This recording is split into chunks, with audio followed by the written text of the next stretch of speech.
Welcome back to our last segment, segment 4 of Civil Discourse Now. I'm Mark Small. Good afternoon, Mark. Who are you? Paul Ogden. We're here with our guests, Pat McCarthy, who's a former high school baseball coach at Zionsville High School and Pike High School, and George Wilson, who has absolutely no qualifications except being a Major League Baseball fan. Which means he has no qualifications. Yeah, he's a Cleveland Indians fan and a very ardent baseball fan. We've been talking about baseball today because the season is coming up. We're coming to you live from, unless you're watching this on the archive section, in which case we were live, from Big Hat Books, 6510 Cornell Avenue in Broad Ripple. Broad Ripple's got a bunch of neat stuff, and this bookstore has a lot of neat books, so you ought to come here and see the books. Buy a few. I bought 3 today. This one was about the Indianapolis 500. The mini marathon's coming up. We'll be streaming live on that. This segment, we're going to talk about several things in baseball. One is scorekeeping. And our director of photography, and you can't see it. This is a score sheet that she developed that when you see people sitting there during games and they'll be keeping score of they're scoring the game. They're keeping track of, like, by player, what pitches were thrown and whether they got a hit, and it'll go by inning. It's kind of a nifty way to keep track of what's going on in the game, and so you know what's going on. You pay more attention to the individual plays and stuff. And we go to a lot of games here in Indianapolis because we have the Indianapolis Indians Victory Field here. I've never figured out how they determine in minor league baseball whether the designated hitter is going to be used for a game. I don't know about minor league. I think if it's a National League team, they're going to not use it. If it's an American League team, they do. But I'm that not is sure. correct. It goes by home park. No, it doesn't. No, really, George. Yeah, the minor league, I never understood it. Because this is a National League home team. Right. I've seen them play DH here, and I've seen them play non-DH. Must be a coin toss. And I've seen them play DH with both National League farm clubs. Really? Yes. I have not figured out. Are you sure you aren't on some performance-enhancing drug right now? Because I can't imagine why that would be. I don't know either, but now at that point of the game, I will have had 2 tenderloins and probably finished my first beer. But I've never figured out how it is that they determine DH. No, DH, we should explain. The DH is a designated hitter, started in the 1976 Yes. season, I believe, where it is used for the pitcher. So the pitcher would not have to come to the plate.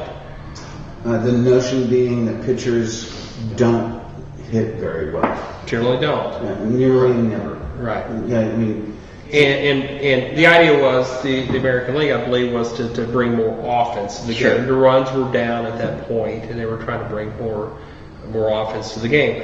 Off the air, we talked about whether it's a good or bad thing. One thing that I consistently point out is the decision of a manager to pull a pitcher or leave that pitcher in, pull the pitcher for a pinch hitter, is the major strategic decision in a baseball game, or one of the major decisions. That's taken away with the DH.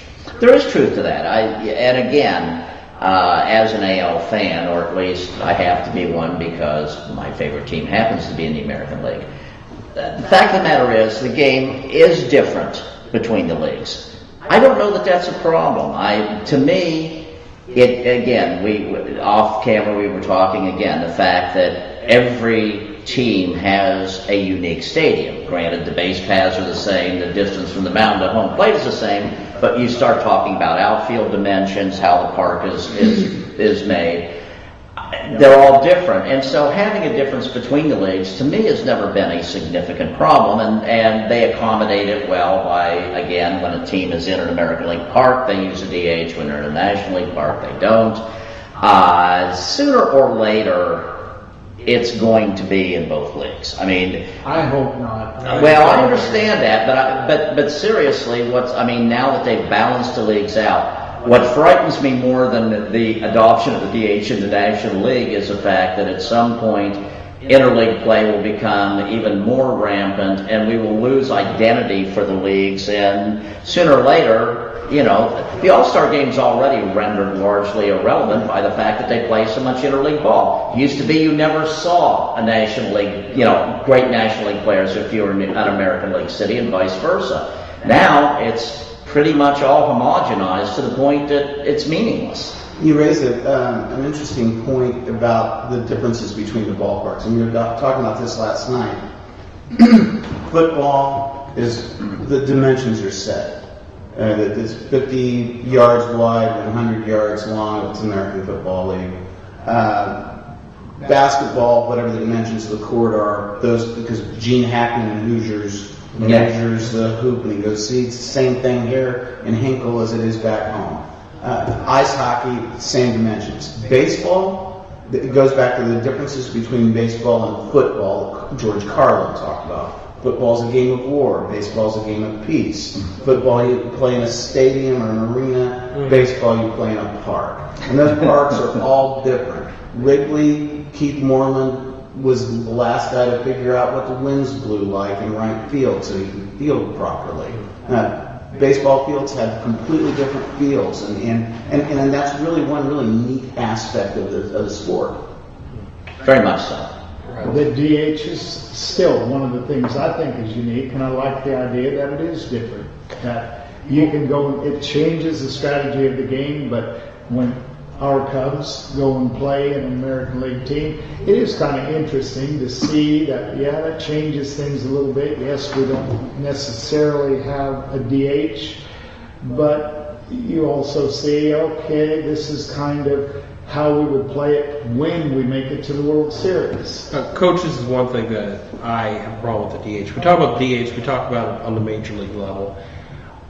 Playing baseball, as I did growing up and playing on the high school baseball, playing on a pretty good baseball team, I saw it used at the high school level. I've seen it used at the Babe Ruth level, and that really, and they don't necessarily bat for the pitcher, they bat for DH. Right. It really hurts the development of some of those players who might be a really good fielder, but they just haven't had enough at bats to be a good batter. So I really think as a high school coach, I saw it as a way to get more kids involved. Yeah. That's only one position, one DH. You don't have a. But again, this is the unique makeup of baseball. You go play defense and you play offense. Right. We're not out there with two different teams, and your time comes up, you've got to perform, or you're found out to be a fraud. Well, and again, the great thing to me about the DH too is it does allow players later in their career who are still very good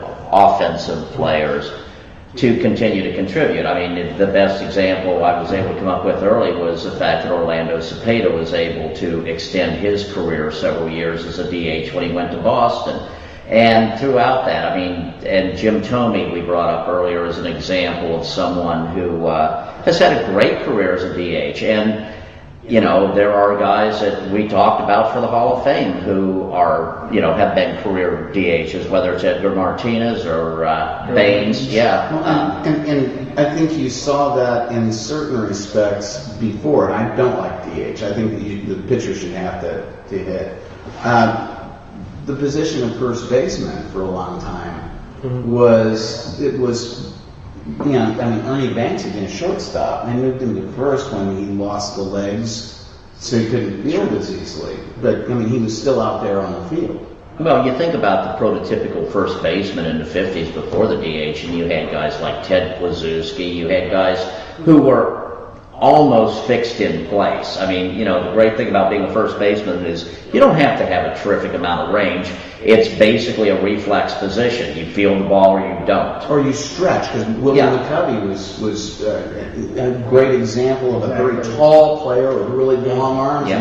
And I remember seeing pictures of him extended so he could grab that throw at first. And something else, if you don't have the DH, the pitcher's not going to be throwing at people as much. So that's what I was going to back up to the Right. plate. Yeah, pitchers. Somebody will put it in his ear. Right, pitchers don't have to go to the plate with the DH. They know that they can throw at the other team and not have to face the consequences. That sort of made Roger Clemens' career. Yeah, Roger Clemens threw pretty hard. So. Well, I would feel remiss if we didn't mention during the show some of the other aspects of baseball that make it unique, such as the great owner Bill Veeck. Veeck owned the Indians, The St. Louis Browns, and the White Sox. and I don't know who the last two guys. He's also the person who planted the ivy in Wrigley. He also designed the scoreboard at center field in Wrigley. He also had the midget bat. He had the midget bat and got signed into a one-day contract. I'm actually surprised they don't do that more often. Just put a midget out there. You need a walk, put him out there and get the walk. And we were talking on camera, Mark Cuban, if they were to allow him to purchase a major league team, he would do things to promote the team. First of all, he put a lot of money into the team. If he purchased the Pirates, he's got a lot of money and he could invest in the team, and he would. Yes, he would. I've not read He's anyone. passionate. Yeah, he's a very passionate owner. I've not read any criticisms of him as an owner from the standpoint that he doesn't believe in the team and do everything that he can. No, most of the criticism is because he cares too much. Yeah, and that's something I think that baseball really doesn't. Well, and again, with Bill Veeck, first of all, this was a man who grew up in the game. His father was an executive with the Cubs. He was a man who was very passionate about the game, but more so than any owner in his era, and probably many to follow, he understood that the game was entertainment. And he did his level best to make sure that when people went to a baseball game, they were entertained. He was the common man because he would go out into the bleachers. He would take his shirt off. Oh yeah. He'd have his old style. And he was somebody who didn't take himself too seriously. And they had, when I first started seeing the Cubs, I made 1/3 of the 1983 home schedule. That's 27 games. Tickets in Terrace Reserve were $4.50, and that's like 20 rows from the field.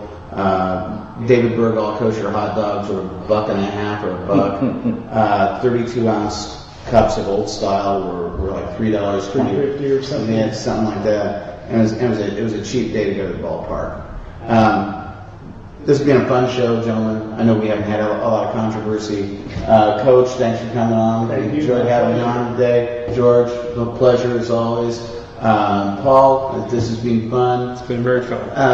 We should do this every week. We could do a weekly baseball show. Next week we're going to talk about, does the Constitution require a declaration of war to commit troops to armed conflict? I think is what we're looking at. So, everybody, you take care if you're watching us from wherever, the Antarctic or the International Space Station or next door. Thanks for watching. Take care. Civil Discourse Now. I got what you do. Be good to say clear or something at the end so we know we're clear. That was a pleasure. That was fun. That's good. Did you sign the book? I did not. Okay. This is your guest book. Yes. Yeah.